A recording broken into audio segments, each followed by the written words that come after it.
Welcome to the Endpoints podcast, presented by the ALS Therapy Development Institute.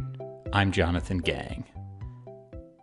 20 years, more than 5,000 miles, give or take.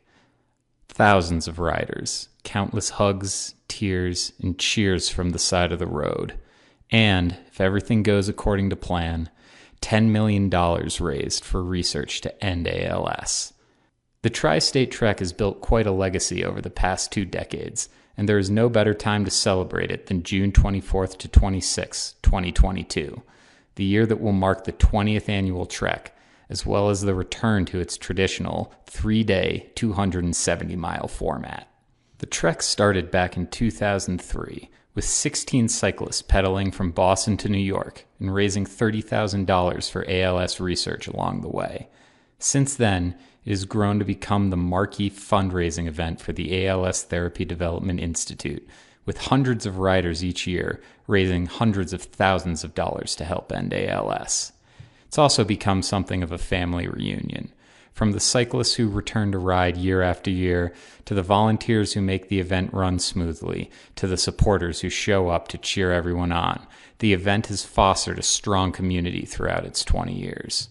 To celebrate the 20th Trek, we spoke to ride marshal Kevin Porter and bike mechanic Rick Starry, 2 people who have been volunteering for the ride since nearly the beginning, and the namesakes of the Starry Porter Award for Outstanding Trek Volunteers, about what keeps them coming back year after year. I'm Rick Starry. I'm a bicycle mechanic. I currently run a nonprofit service and rental service down in Newport, Rhode Island. For the last 20 years, I've been in Boston, running bike shops up there. I was a general manager of service for Papa Wheelies. Before that, I was their service manager. And before that, a mechanic. Before that, a builder. I was with them for a long time. I'm a former racer. I used to race downhill semi-professionally. That's a good way of saying that I was sponsored, but they didn't give me everything free. I wasn't that sponsored. Did that for a while. I am a 2-time national champion mechanic. I am a former U.S. Olympic mechanic. National champion mechanic just means I've been the head mechanic for 2 race teams that have won national titles. That's all that really means. There's no like mechanic Olympics. Let's see. I was working at ATA Cycle back in the beginning of the Tri-State Trek, back when Matt Mendel, I think, was the original. He was the founder. I was running a bicycle shop. He was looking for mechanics to do the first inaugural ride. It was going to be a 3-day ride with only 12 people. And would we be interested in sponsoring it? It sounded interesting, but what really hooked me was the fact that the young ladies who were attractive mentioned it was for ALS. As a child, when I was 9, my favorite uncle, my Uncle Larry, took a big shift from being a really cool guy to being this kind of a angry alcoholic, and then he passed away shortly after that. And what I didn't know until much later was that he had been diagnosed with ALS, realized what it was, and basically drank himself to death. And so I wanted to be part of it because of that. I was like, all right, that's cool. Chance to give back. My Uncle Larry, cool. And then you really get into this ride. You know, it's I do a ton of rides. I do the Pan Mass. I do rides for the American Lung Association. And all rides are kind of the same. They're all for a good cause. Everyone that's there is really into what they're doing. But most causes, there are cures. I mean, even cancer, they're so close. But for terminal stuff like ALS, I don't think there's enough done for stuff like that.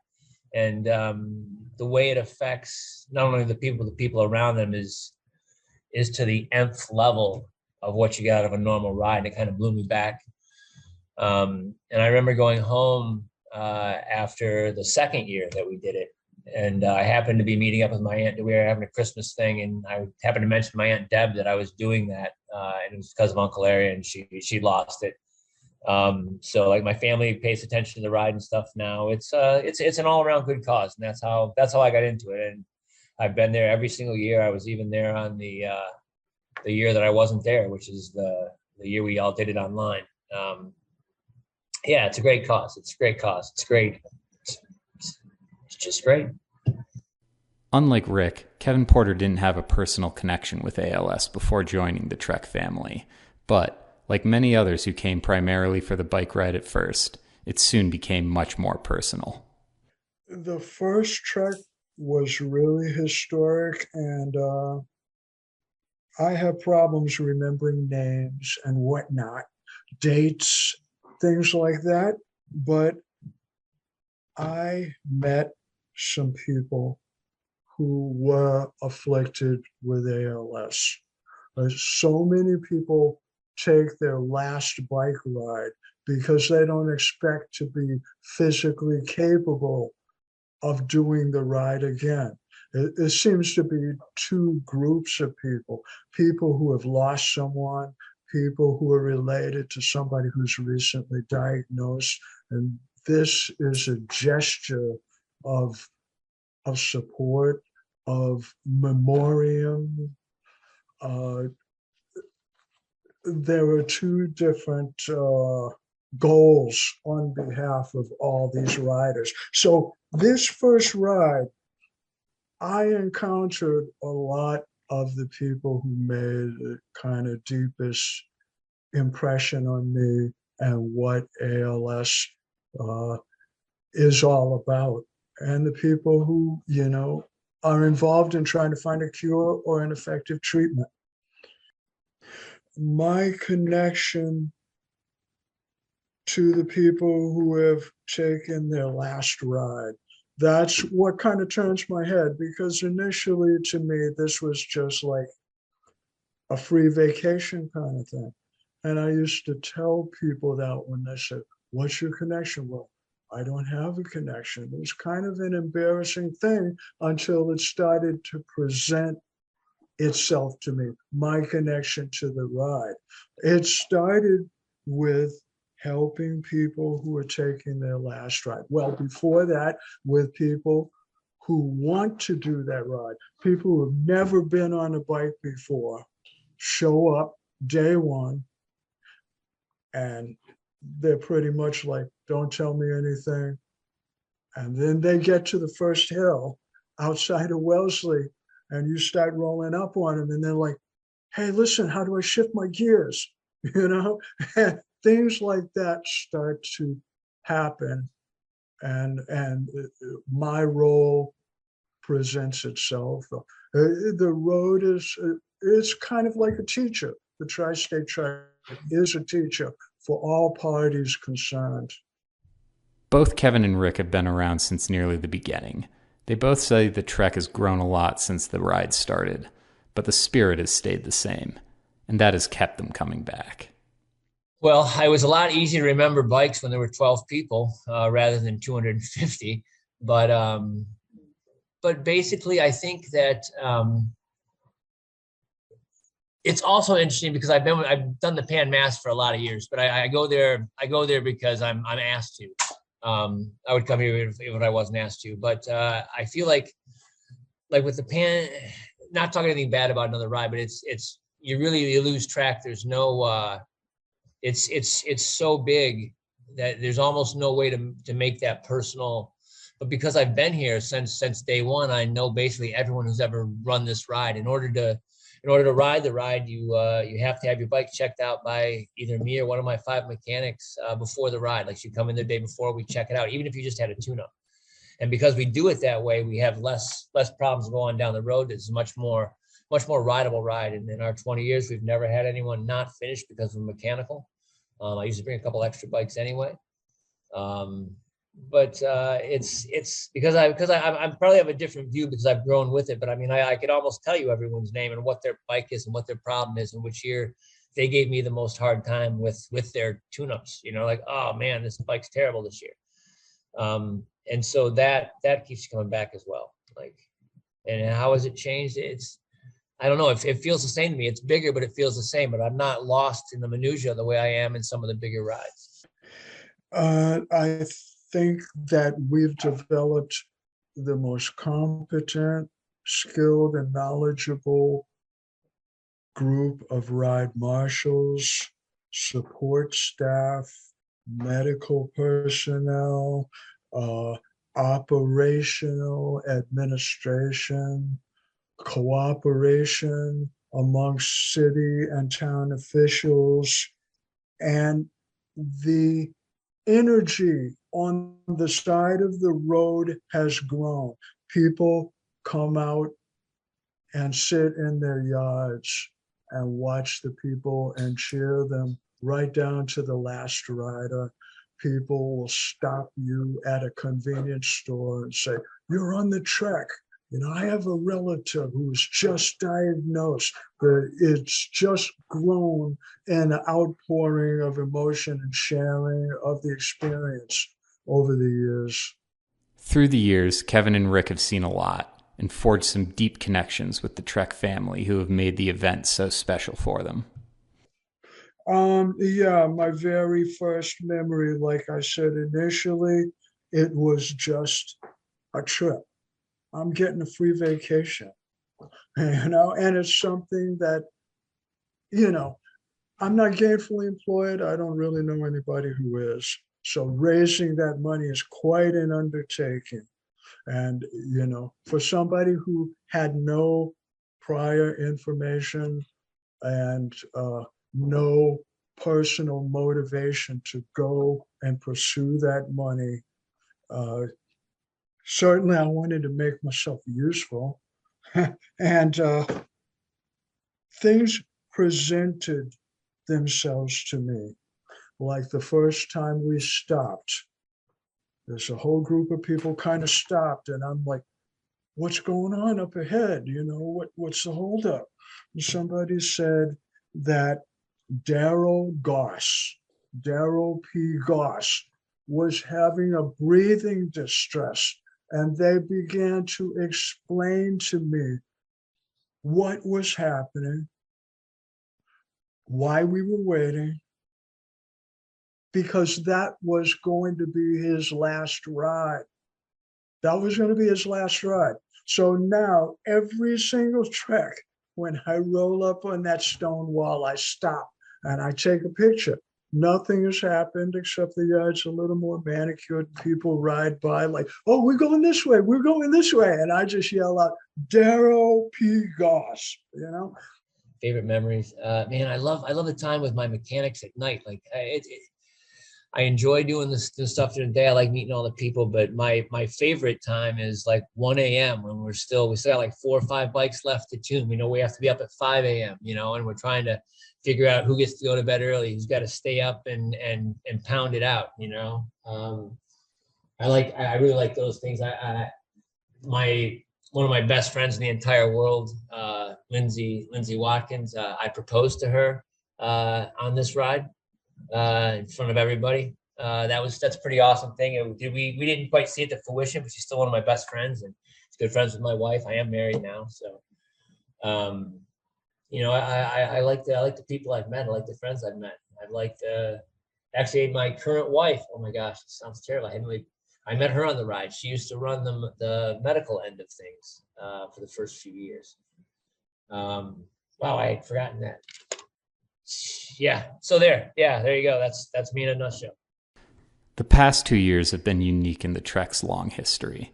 The first time in decades that riders were not cycling the full 270 miles to end ALS due to the COVID-19 pandemic.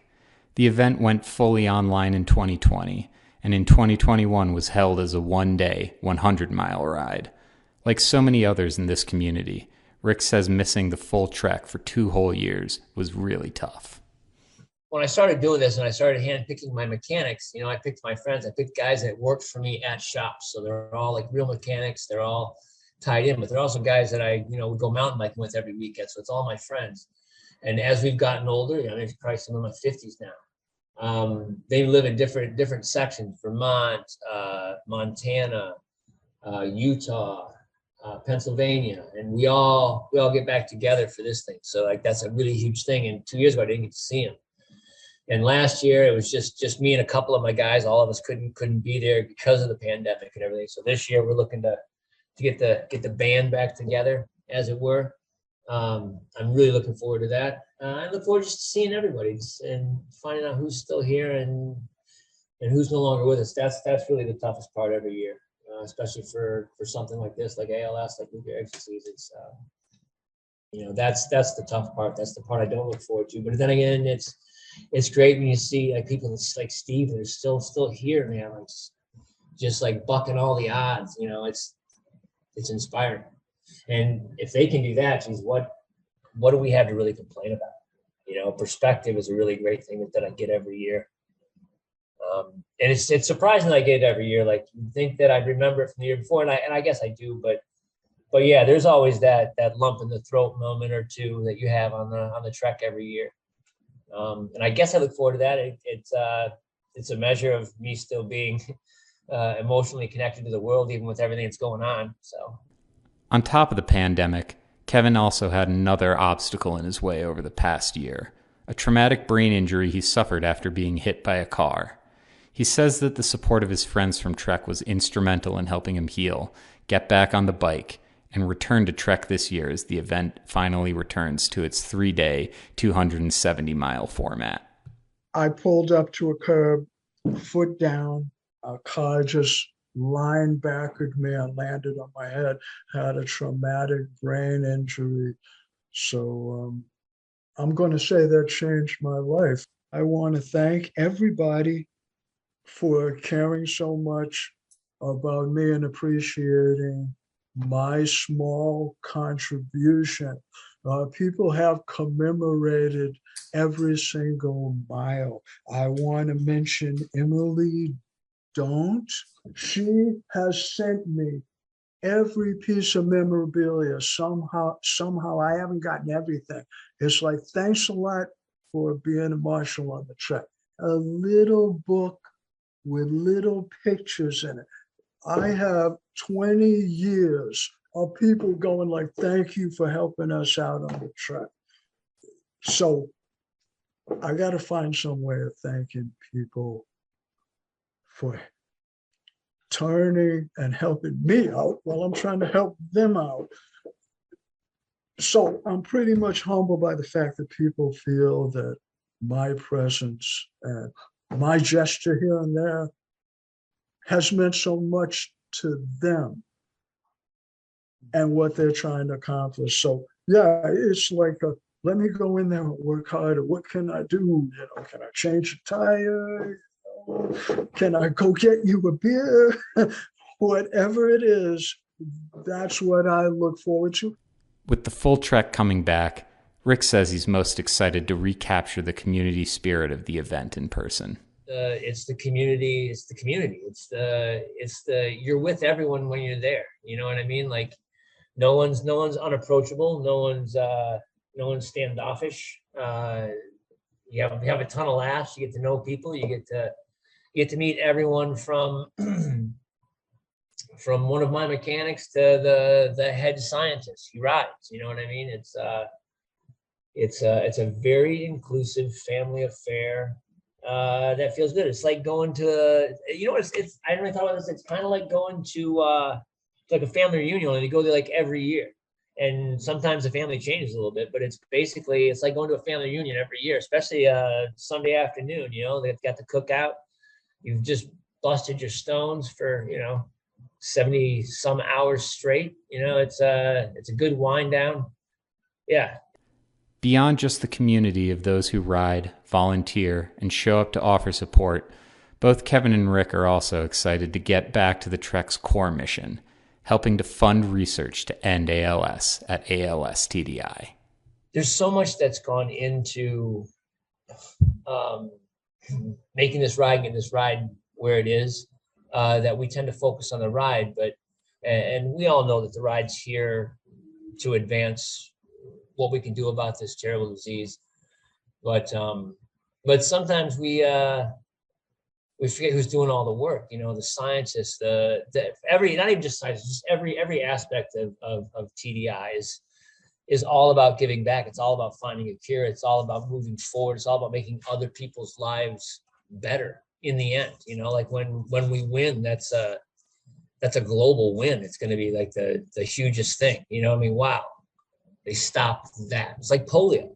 You know what I mean? Like that was a real deal. Polio is a memory, and somebody made that happen, and we're going to make that happen for ALS. Because I've seen the people who have been afflicted. I've met the scientists.